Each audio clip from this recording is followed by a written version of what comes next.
Life processes को बनाए रखने के लिए चीज़ों को बॉडी में एक जगह से दूसरी जगह ट्रांसपोर्ट होने की ज़रूरत पड़ती है और उस ट्रांसपोर्ट में जो बॉडी के स्ट्रक्चर्स पार्टिसिपेट करते हैं वो हैं heart, arteries, veins and capillaries. और दूसरे तरह का जो सिस्टम होता है वो लिम्फेटिक सिस्टम भी होता है। तो पहले हम सर्कुलेटरी सिस्टम में हार्ट को स्टडी करेंगे। एक ये हार्ट का स्ट्रक्चर है जिसमें उसके इंटरनल स्ट्रक्चर्स को शो किया गया है। हार्ट जो है वो दोनों लंग्स के बीच में थोरेसिक कैविटी में स्टर्नम के पीछे बिहाइंड द स्टर्नम ये सिचुएटेड होता है।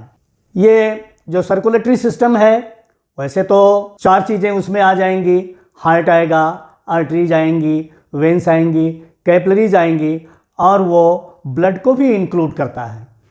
हार्ट में एक सबसे बाहर आउटर कवरिंग मेम्ब्रेन होती है जिसको कहते हैं पेरिकार्डियम। पेरिकार्डियम जो है एक टफ सैक है और ये वाइट फाइब्रस इनइलास्टिक टिश्यूज़ का बना हुआ होता है। इसमें एक आउटर लेयर होगी और एक इनर लेयर होगी। इनर लेयर में 2 मेम्ब्रेन्स होती हैं।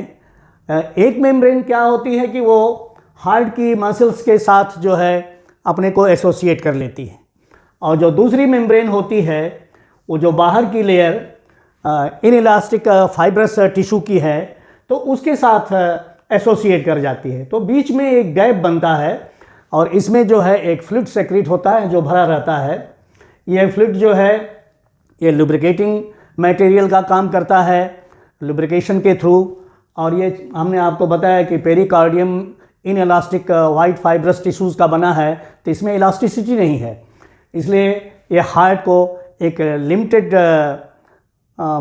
स्पेस में ही बढ़ने देता है और जो इसके बीटिंग में फ्रिक्शन होगी वाल के साथ उस फ्रिक्शन को ये फ्लूइड जो इसके बीच में है वो फ्रिक्शन को रिड्यूस कर देता है। इसमें कुल 4 मुख्य पार्ट होते हैं, 4 चैम्बर्स होते हैं, 2 एट्रिया होते हैं। एट्रियम जो है सिंगुलर है और एट्रिया जो है प्लूरल है और इसमें 2 वेंट्रिकल्स होते हैं। जब आप इसके सामने डायग्राम के सामने खड़े होते हैं तो जो आपका लेफ़्ट साइड होता है वो हार्ट का देखिए राइट साइड है और जो आपका राइट साइड है वो हार्ट का लेफ़्ट साइड होता है। बॉडी के डिफरेंट पार्ट से ब्लड कलेक्ट होके मेन वेन से आता है एट्रियम में और ये कहा जाएगा राइट एट्रियम। इसको कहेंगे वेना केवा। वेना केवा के थ्रू एट्रियम में आएगा राइट एट्रियम में और राइट एट्रियम से फिर राइट वेंट्रिकल में आएगा। यहाँ पर देखिए एक वाल्व है जिसको V2 करके शो किया गया है। जो दूसरा एट्रियम है जिसको लेफ्ट एट्रियम कह रहे हैं ये जो है ब्लड रिसीव करेगा लंग से और लंग से ब्लड रिसीव करके एट्रियम में आएगा और ये पल्मोनरी वेन है तो पल्मोनरी वेन लंग से ब्लड रिसीव करके ले आएगी प्योरीफाइड जिसको कहेंगे ऑक्सीजनेटेड ब्लड और ये लेफ्ट वेंट्रिकल में आ जाएगा। जो एट्रिया की वाल होती हैं वो थोड़ा थिन वाल होती हैं क्योंकि इन चैम्बर्स में थोड़ा प्रेशर कम डेवलप होता है।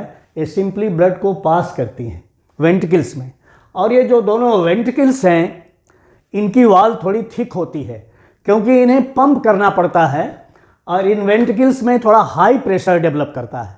उस हाई प्रेशर के कारण इनकी वाल्स जो होती हैं वो थिक होती हैं। राइट वेंट्रिकल की जो ये वाल है इसके कंपैरिजन में जो लेफ्ट वेंट्रिकल की वाल है वो 3 टाइम्स ज़्यादा थिक है क्योंकि इसको ज़्यादा पंप करना पड़ता है ब्लड को। तो यहाँ पर देखिए V1 है वाल्व।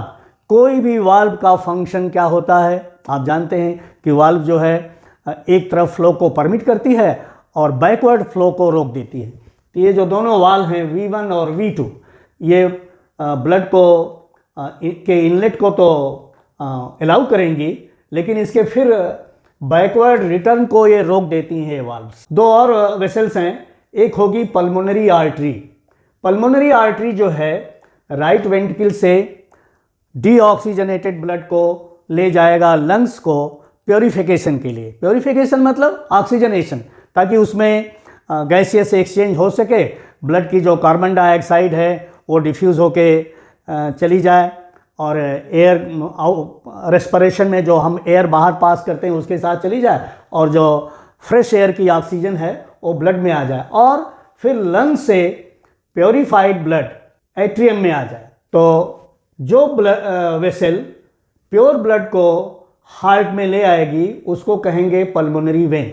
ये एक देखिए मेन एओर्टा है, ये लेफ्ट वेंट्रिकल से जो प्योरीफाइड ब्लड आया है, जब लेफ्ट वेंट्रिकल कॉन्ट्रैक्ट करेगा तो प्योरीफाइड ब्लड को बॉडी के डिफरेंट पार्ट्स में पंप करेगा एक्सेप्ट लंग। पल्मोनरी आर्टरी और एओर्टा ये दोनों जहाँ पर वेंट्रिकल से अटैच्ड हैं या जिनका ये खुल रही हैं वेंट्रिकल्स में, जहाँ से ये ब्लड इनको सप्लाई होगी, इन दोनों जगहों पर भी देखिए दो वाल्व लगी हैं, V3 जो मेन एओर्टा की वाल्व है और V4 जो कि पल्मोनरी आर्टरी की वाल्व है।